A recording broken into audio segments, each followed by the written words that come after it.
Welcome to Smart Okasan TV, your #1 top channel for the latest updates on Biafra news, things going on in Biafra land, and the hottest trends in entertainment. As you are about to watch this video, try to like, subscribe, comment and share for orders to see. UN Special Rapporteur on extrajudicial summary or arbitrary executions has just ended a 2-week visit to Nigeria. Agnes Callamard has been looking at alleged abuses committed by security forces in the north and south, where a separatist movement has been gaining ground. Well, Callamard is warning the Nigerian government to address what she's calling a pressure cooker of violence that is claiming thousands of lives. Her report also highlights excessive use of force by police, leading to killings and lack of investigations and prosecutions for those committing human rights abuses. Well, Callamard says she found an absence of accountability and a lack of justice for victims.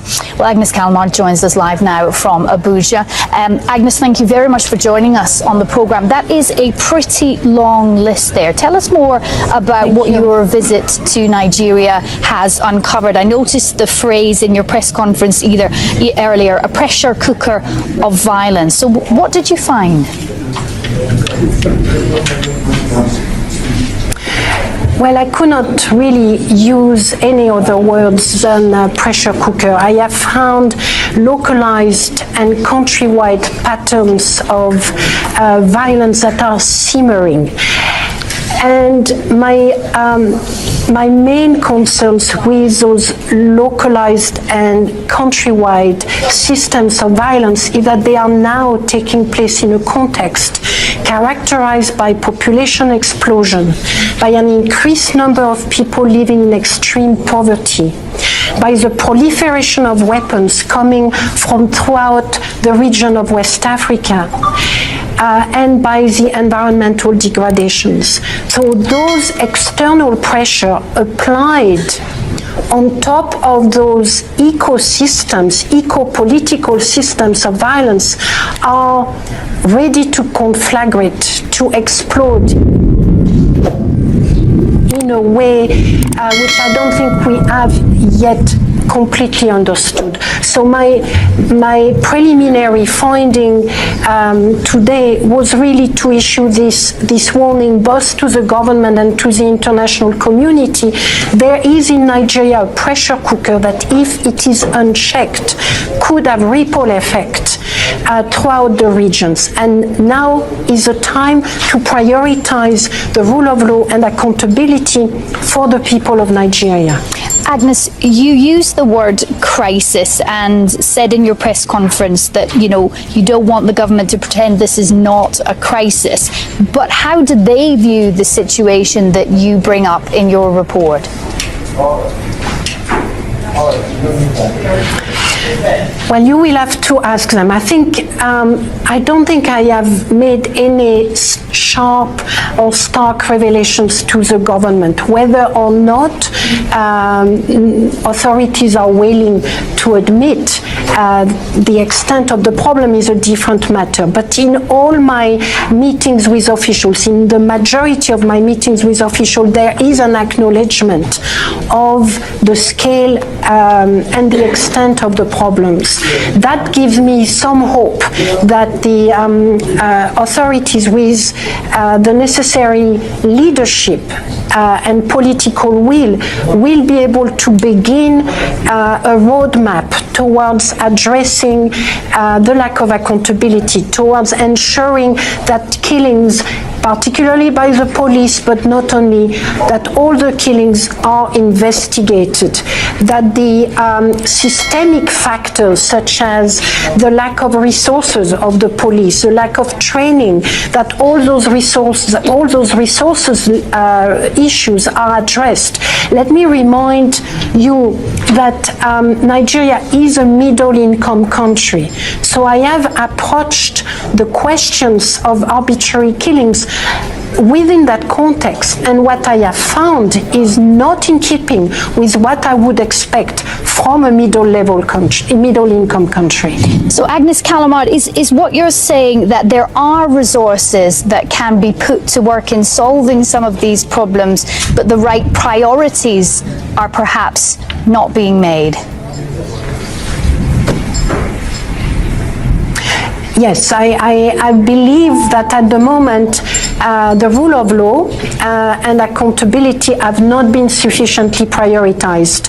I can take for proof the fact that in 2006, one of my predecessors went on a mission, and when I compare what he has found with what I have found, there are so little differences between the two reports. It is shocking. They are 15 years apart. So now is the time to prioritize the rule of law and accountability. There is a securitization strategy to address many problems, but security without accountability is not a solution for the long term. I'm not even sure it's a solution for the short term. It's just a containment policy. A containment in 2019, when the country is confronting the global processes I have identified of population explosion, increased poverty, environmental degradation, that containment policy is not going to work. Is not going to work. So it is time, more than time, too much time has been wasted. It is time to prioritize the rule of law and accountability for the people of Nigeria, particularly for the 49 millions that are living in extreme poverty. Did you find that there was any positive change? Yes. Yes, I have found a few positive changes. Now, for instance, in the Northeast, you were mentioning the conflict against Boko Haram.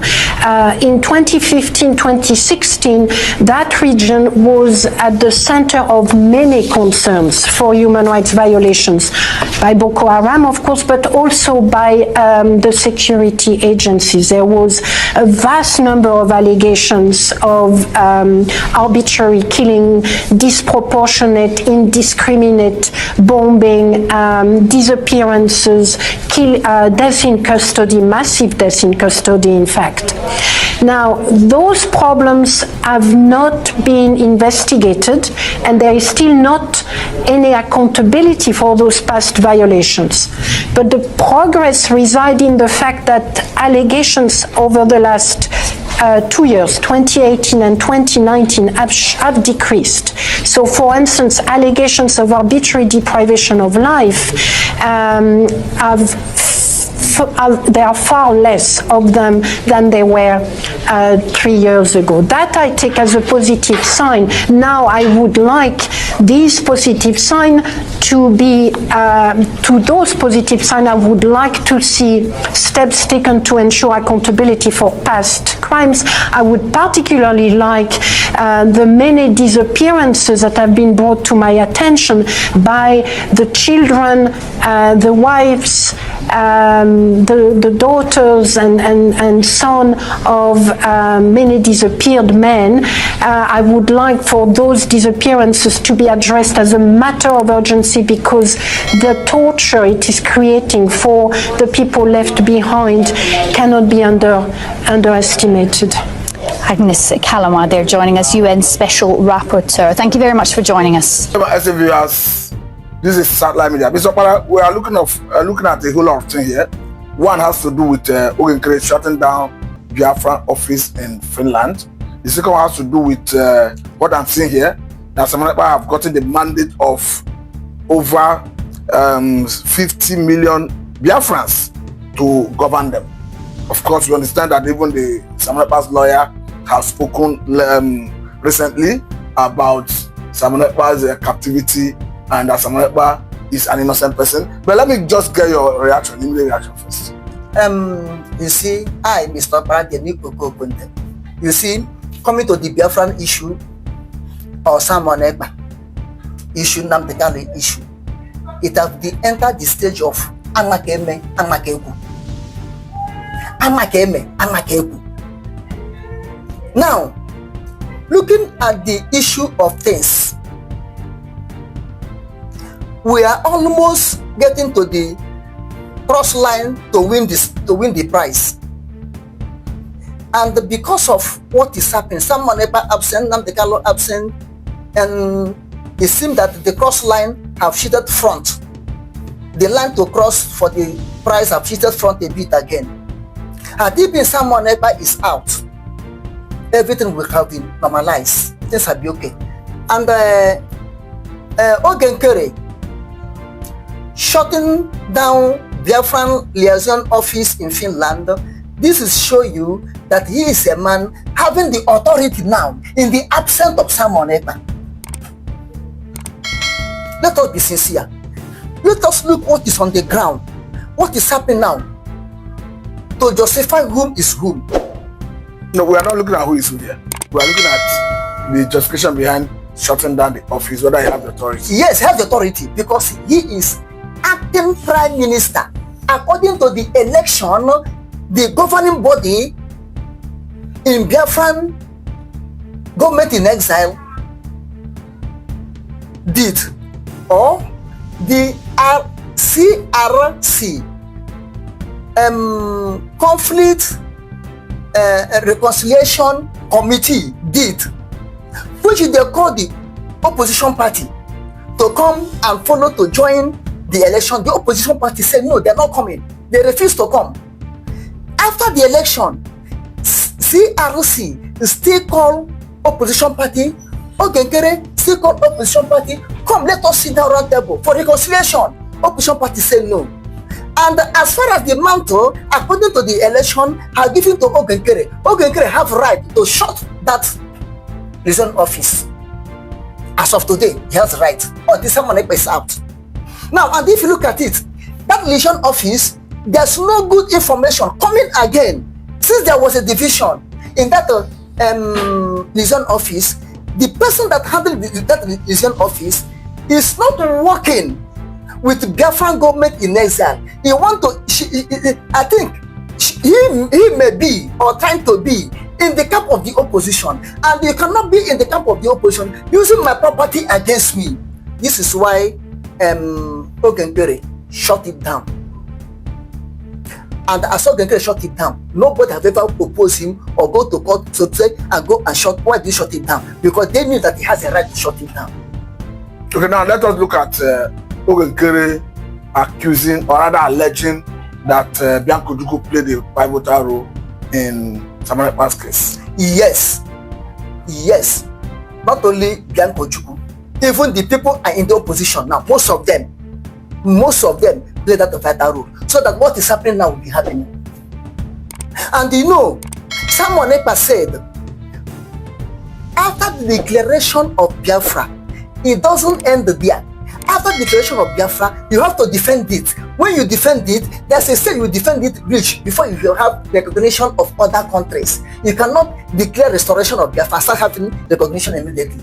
You have to prove that what you declare, you can be able to handle it. They want to prove that the foundation you lay, you are able to build that building. There's a place you build that building reach that they come and help you to finish it off. That's what that means. And it was men on the ground was on the side of Ogenkere to defend this restoration of Biafran declaration. I think you understand how it's going. So, but what you're saying, is it not speculative? Is this something you have a good authority or you have evidence to elaborate it? Evidence to elaborate is on the chart. It's on the chart. And the Biafran government in exile are the father or mother parents to United States of Biafra. Now, it was the government in Biafra government in exile have to nurture, have to breastfeed United States of Biafra to grow up. How are they going to feed it to grow up? Is to defend the land. When you defend the land, people recognize you, then United States of Biafra will come to exist fully as a nation. Okay, now let me bring it back home. Okay. To Nigeria here. Okay. Recently, before, am I in abroad? Recently, the man, Senator Nnamdi celebrated his 70th birthday. Of course, it was the Abia State government that hosted him. And in the course of that celebration, the Senate President, Abia, was there. And he did say that, or rather, this said that Senator Nnamdi is a man who is ready to die for Nnamdi Kanu. Remember that Senator Nnamdi was the one that stood shorty for Nnamdi Kanu in the past, sticking 100 million naira. And he has even said it recently that he's ready to do it again if the party provide itself. You see, let us be sincere on what we are saying. Senator Enyina Baribe have tried a lot for Biafra, for Nnamdi Kanu. In the past, he have tried a lot. Even when Buhari said that Biafra is dots, Enyina Baribe came up and wear dots on his clothes to prove that he is Biafra. But along the line, things fall apart. Along the line, it looks or it seems or exactly Enyina Baribe is playing a hypocrisy role. Biafra in the day, Nigeria in the night. These are big allegations. Not big allegation. This is why Enyina Baribe fall apart with Biafran fans, with true Biafrans. Look, let me tell you, no politician in Biafra land you can trust in the case of Biafra liberation. Don't trust them. They can be good today, tomorrow they turn around. I'm telling you honestly. They can be good today, tomorrow they turn around. Therefore, no politician in Nigeria, Biafran politician, whether South, whether Southeast, I trust. As far as Biafra causes, there. Okay, this Abaribe Enyina, and I congratulate him for 70 years birthday. God will give him more days and more life to live. And I pray also that every spirit of hypocrisy in him, God should remove it away in the name of our Lord Jesus. They are trying to blackmail him. I'm not blaspheming him. This is what I'm just analyzing. You don't have any evidence to prove what you are saying. I'm just okay. I don't have any evidence to prove what I'm saying. But no, according to what you said. Now, Enyina Baribe, if he loves Nnamdi Kanu, loves Biafra, why should he go to Finland to against Simon Ekpa? And Simon Ekpa is in the same cause of Nnamdi Kanu and Biafra, and himself in the same cause of Nnamdi Kanu and Biafra. Then why did he go to Finland against? It was speculated. I did not follow him. I'm not in Finland. But it was, you are not sure. Excuse me, it was speculated. And as it was speculated, he have heard it. Why can't he come out and debunk it or defend himself? If you are saying it was speculated. What a wonderful question, the anchor of this good platform.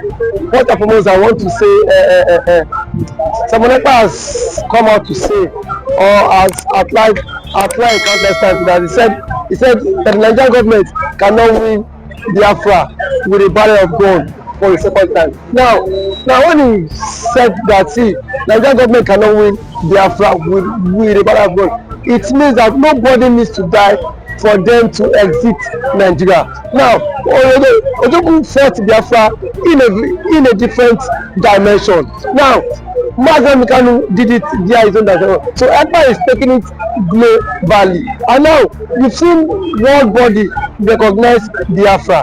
We've seen the UN and then some other global body have come out to endorse the Biafra struggle. So kudos to him, it is a plus. Some persons have come out to say that Simon Ekpa should be discredited, the likes of Ohanes Edigbo and that of the Southeastern governors. But my question is that you said Simon Ekpa should not be taken serious. Then who should be taken serious? The government who is not willing to protect our people?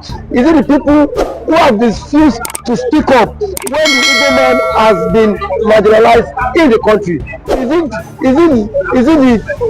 it the same governors who have become a tools in the hands of their Fulani master? So for you to even have a character like Simon Ekpa and Nnamdi Kanu to have come out to say enough is enough, that we are tired of this contraption called one Nigerians. It shows that these people have this mindset that, see, they can no longer be the slave. So for him to have even gone as far as to hire lobbyists that will speak on behalf of Biafra in the world in the UN summit. To me, it's a plus, and that alone, the voice of Biafrans will be heard globally, and the voice of an Igbo man is also being heard globally. Now, let me take it back the line. When Southern Sudan and South Sudan wanted parted ways, nobody killed each other. Nobody go through the route of violence. It was done amicably. So Simon Ekpa is doing it amicably for him to convince world leaders that this thing is possible, and why the government of the day, the present government of Nigeria, are not seeing it that way. Thank you. You can also to the government, the Nigerian government, be worried about it. Why would they be worried? The same people have sent assassins to kill Simon Ekpa. Now only he has escaped. So see, one thing about it is that the government of the day, they are panicking. There's panic. You know what it is now? Say a particular tribe, or a major tribe, to exit your country. You know how an Igbo man is. You know the investment of an Igbo man is in the country. Now imagine in Nigeria without an Igbo man. Let's just imagine that. That means dominance. That means the Hausa man would now dominate virtually every government parastatals in Nigeria. So now the reason why the Igbo man is still believe that's in Nigeria is because the Igbo man is still in the contraption called Nigeria. But eventually, if the Igbo man leaves, my brother, the Igbo man will know the true meaning of Nigeria, and then we don't know who owns Nigeria. Just like what Angobula said, he said they are not scared of the Igbos exiting Nigerians. Thanks for tuning in to Smart Okason TV show. Don't forget to like, comment, subscribe, and share to keep the intellect flowing.